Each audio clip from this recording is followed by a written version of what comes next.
Пока наши думали, белорусы отжали рынок РФ у АвтоВАЗа. Россиянам пришелся по душе дешевый кроссовер с автоматом и атмосферным мотором. Ну а спонсор этого выпуска – Селектор. Переходите по закрепленной ссылке в комментариях и получайте 300 рублей на счет без всяких условий. Представьте ситуацию. Еще несколько лет назад мало кто воспринимал белорусский автопром всерьез. Для большинства это были просто машины с китайскими корнями и знакомым шильдиком. Но в этом году все изменилось настолько быстро, что даже крупные игроки рынка начали нервно оглядываться по сторонам. Пока АвтоВАЗ второй год подряд теряет продажи и объясняет происходящее сложной ситуацией на рынке, белорусский BLG показывает рост более чем на 80%.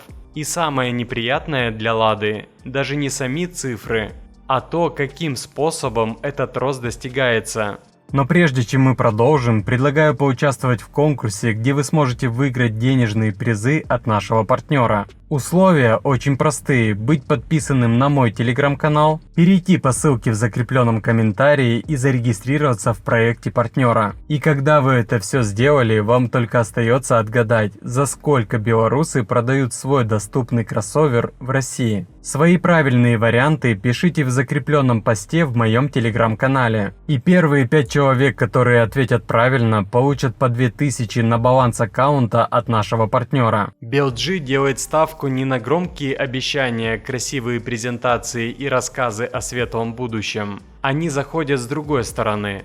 Берут понятную конструкцию, нормальный автомат, обычный атмосферный двигатель, стараются держать цену в рамках разумного и бьют ровно в тот сегмент, который долгие годы считался территорией АвтоВАЗа. И именно поэтому вокруг нового X50 сейчас столько разговоров. Самое любопытное здесь даже не сам автомобиль, а общий контраст между двумя подходами. С одной стороны, огромный автогигант с государственной поддержкой, заводами, историей и почти монопольным положением на рынке. С другой, относительно молодой бренд из Жодина, который еще недавно многие вообще не воспринимали как серьезного конкурента. Но рынок все расставляет по местам очень быстро. Покупатель голосует кошельком. Когда-то слово «народный автомобиль» в России автоматически ассоциировалось с Ладой. И долгое время это действительно работало. АвтоВАЗ занимал нишу доступных машин,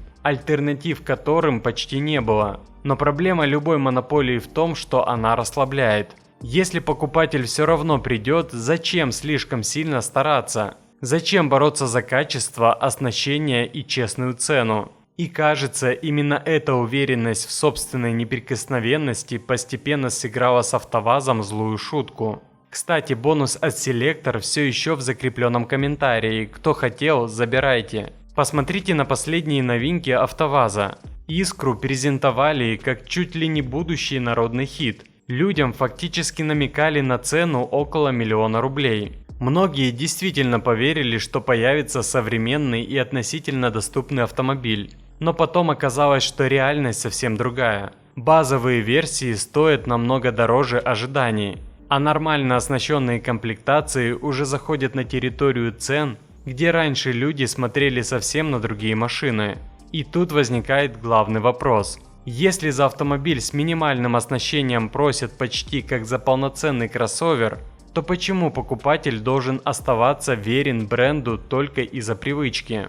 Особенно сейчас, когда альтернатив становится все больше. На этом фоне BLG действует очень прагматично. Они не пытаются изобрести велосипед. Они просто внимательно смотрят на рынок и делают выводы. Люди устали от экспериментов с сомнительными коробками. Устали от обещаний и бесконечных переносов сроков. Большинство покупателей хотят максимально простую вещь, чтобы машина ехала, не доставляла проблем и не требовала постоянного напряжения при эксплуатации. Именно поэтому ставка на атмосферный двигатель и классический гидротрансформаторный автомат выглядит настолько логичной. Пока многие производители массово переходили на вариаторы, роботы и сложные турбированные моторы, у части аудитории накопилась усталость от этого всего. Да, современные технологии позволяют экономить топливо и улучшать характеристики, но обычный человек в первую очередь думает не о красивых цифрах разгона до сотни, а о том, сколько машина проживет после гарантии. BLG это прекрасно понимает. Новый X50 как раз и строится вокруг максимально понятной концепции. Обычный атмосферник, классический автомат, цепной привод ГРМ, нормальный дорожный просвет и цена, которая пока выглядит более адекватной, чем у многих конкурентов. И именно этим они сейчас цепляют покупателей. Не забудьте забрать бонус от партнера в закрепленном комментарии. Особенно интересна ситуация с коробкой передач, потому что именно трансмиссия сегодня стала одной из самых болезненных тем для российского рынка. Многие автомобили последних лет получили вариаторы, к которым у людей накопилось огромное количество вопросов. Причем речь не только о страхах из интернета. У части владельцев действительно были проблемы с ресурсом, перегревами и стоимостью ремонта.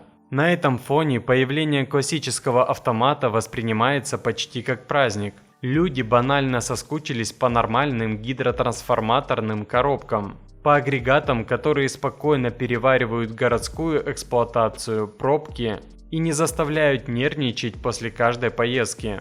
И здесь ситуация становится особенно неудобной для АвтоВАЗа, потому что на фоне нового BLG многие вазовские проекты начинают выглядеть слишком спорно, особенно Азимут. Машину еще толком никто не видел вживую, но разговоров вокруг нее уже огромное количество. И чем больше появляется информации, тем больше возникает вопросов. Главная проблема даже не в дизайне и не в платформе. Главная проблема – доверие. Люди уже устали от историй, когда сначала обещают одно, а потом на выходе получают совсем другое. Сначала говорят про современные агрегаты, потом оказывается, что на старте будет механика и вариатор. Потом появляются слухи о сложностях с поставщиками моторов. Потом начинают обсуждать цену, которая внезапно улетает далеко за пределы того, что многие ожидали увидеть. И в итоге вместо ощущения долгожданной новинки возникает ощущение неопределенности. А рынок сейчас очень не любит неопределенность. Самое неприятное для АвтоВАЗа в том, что BLG не пытается играть в премиум. Они не рассказывают о технологической революции. Они делают ставку на максимально понятный продукт. И именно поэтому их рост выглядит таким опасным для Лады. Потому что российский рынок всегда был очень чувствителен к соотношению цены и качества. У нас могут простить спорный дизайн, могут простить не самый современный интерьер. Но когда человек начинает понимать, что за его деньги ему предлагают слишком мало, реакция приходит быстро.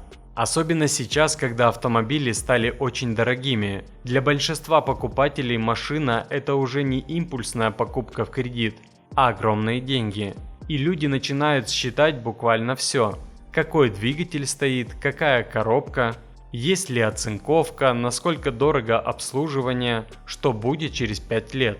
И именно в этой рациональной логике BLG сейчас чувствует себя очень уверенно. Интересно и то, как меняется восприятие китайских технологий. Еще несколько лет назад многие относились к ним с откровенным недоверием. Но время идет, и рынок постепенно привыкает. Более того, многие китайские платформы уже стали восприниматься как нормальная современная база. Особенно на фоне того, что часть российских моделей продолжает использовать решения, которые морально устарели еще несколько лет назад. Получается парадоксальная ситуация. Белорусский бренд с китайскими корнями начинает выглядеть современнее и прагматичнее, чем крупнейший российский АвтоВАЗ. И самое важное здесь даже не конкретные модели. Главное сам подход. BLG сейчас пытается выстроить полноценную линейку автомобилей под разные категории покупателей. Более дорогие версии для тех, кто хочет больше оснащения и динамики. Более простые для массового сегмента, такси, семей и корпоративных парков. Это уже выглядит как долгосрочная стратегия, особенно если учитывать развитие производства в Беларуси и постепенное увеличение локализации. Люди вкладываются в заводы, расширяют мощности и явно не собираются быть временным игроком. На этом фоне АвтоВАЗ все чаще выглядит как компания, которая слишком долго жила в комфортных условиях. Утилизационный сбор, пошлины, господдержка – все это защищало рынок и давало возможность не слишком торопиться с переменами. Но проблема в том, что покупатель постепенно меняется быстрее, чем сами производители. Сегодня уже недостаточно просто поставить знакомый шильдик на капот. Люди хотят понимать, за что именно они платят деньги. И если конкурент предлагает более понятный продукт за сопоставимую цену, привычка к бренду перестает работать так эффективно, как раньше. Самое любопытное, что вся эта история может оказаться полезной для рынка в целом, потому что настоящая конкуренция всегда заставляет производителей двигаться вперед. Пока у компании нет серьезного соперника, появляется соблазн экономить на качестве и завышать цены. Но когда рядом появляется конкурент, который начинает отбирать покупателей, ситуация резко меняется. Приходится либо адаптироваться, либо терять позиции. И сейчас складывается ощущение, что именно такой момент мы наблюдаем. BLG неожиданно для многих превратился не просто в еще одного участника рынка, а в реальную проблему для АвтоВАЗа. Они предлагают то, что люди действительно хотят видеть. Нормальный автомат, понятный двигатель, более адекватное соотношение цены и оснащения, без бесконечных обещаний о прекрасном будущем. Конечно, окончательные выводы делать пока рано. Рынок автомобилей меняется слишком быстро. Сегодня растет один бренд, завтра ситуация может перевернуться. Но уже сейчас видно, что российский покупатель становится намного прагматичнее, чем раньше. И вот главный вопрос всей этой истории. Если люди все чаще выбирают белорусско-китайский автомобиль вместо Лады, это проблема самого АвтоВАЗа или это просто взросление рынка, где покупатель наконец начинает выбирать не по привычке, а по реальному соотношению цены, техники и качества. Пишите в комментариях, что думаете по этому поводу, потому что ситуация действительно очень интересная. И похоже, впереди нас ждут серьезные изменения на всем автомобильном рынке.